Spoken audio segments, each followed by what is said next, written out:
Obesity is on the rise. People are leading sedentary lives, eating crappy foods, and making poor decisions now more than ever. This may sound far-fetched, but believe it or not, there is a link between Bitcoin and obesity.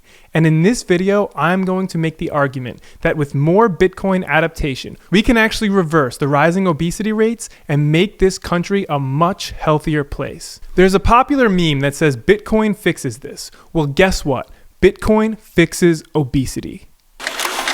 So it all started after World War II in a little town called Bretton Woods, New Hampshire. World War II obviously destroyed many countries physically, but it also destroyed them economically. The world was hurting, and a bunch of governments came together in this little town in New Hampshire, and they decided that in order to fix the world's economic hardships, they would make the US dollar the world reserve currency.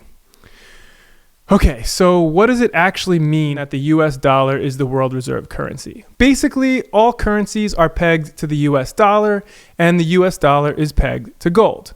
To explain it another way, after World War II, the United States became an economic superpower, and we had roughly 70% of all gold in existence. So we basically said, we will print these dollars, but for every single dollar we print, there will be gold representing that dollar. So rather than having to buy goods and services with gold, we could just use dollars, which is kind of like using gold because the dollars are represented by gold. You know, we don't have to lug around big pieces of gold and trade gold for things. It just makes life much easier. It's a good thing, trust me.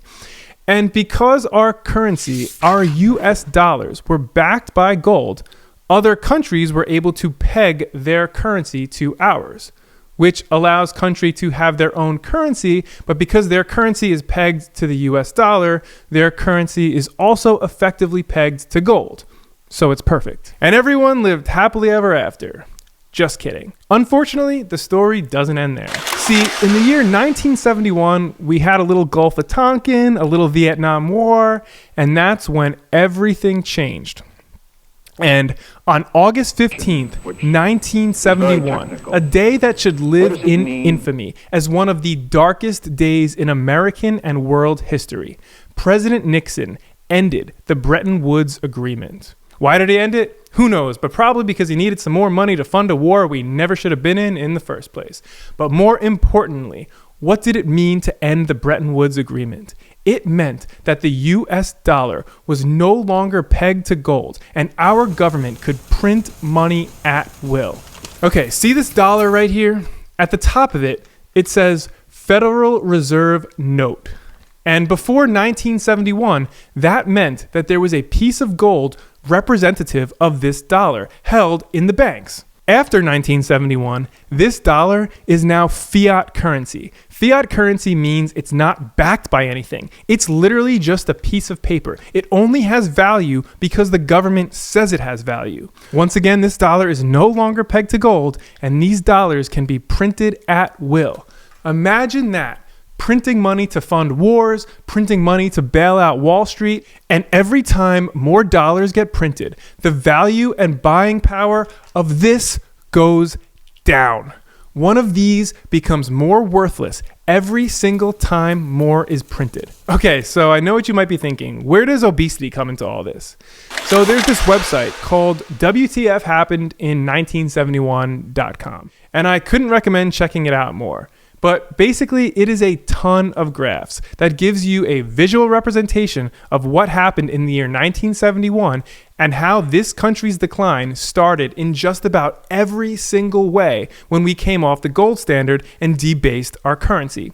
So, for example, the first chart on here shows that up until the year 1971, the amount of productivity you had was equal to your amount of pay.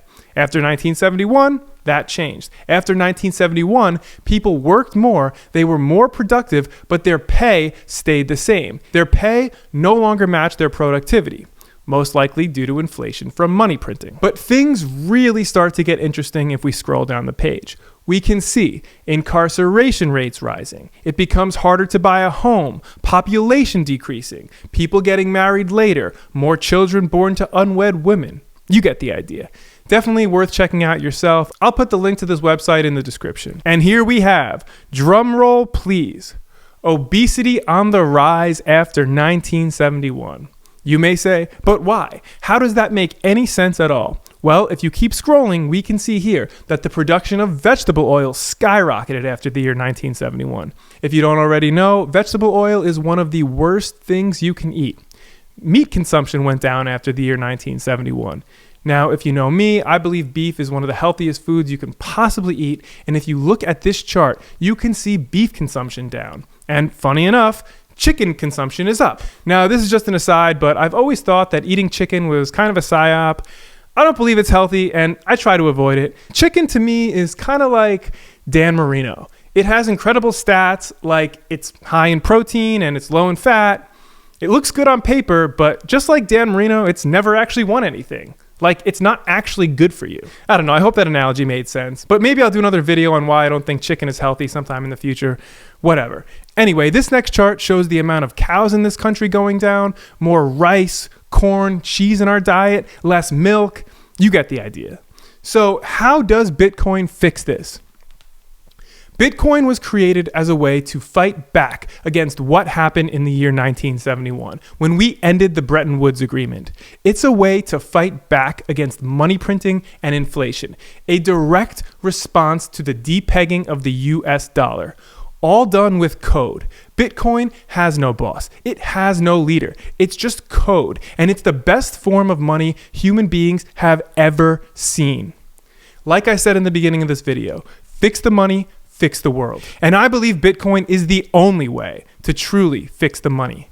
It won't be easy, but I believe that with more Bitcoin adaptation, just about every single chart in this website can and should be reversed, and ultimately work to lower the obesity rates in this country. To end this video, I'll leave you with the quote that's on the bottom of the website. I don't believe we will ever have good money again until we take it out of the hands of the government. We can't take it violently. All we can do is by some sly roundabout way introduce something that they can't stop. F.A. Hayek, 1984. From the time of this quote, it took more than 20 years to fix the problem that is money. But we finally did, and it's called Bitcoin. My name is Mike Gorman, and if you enjoyed this video, hit that subscribe button and follow me on Instagram at Mike, the letter X, Gorman.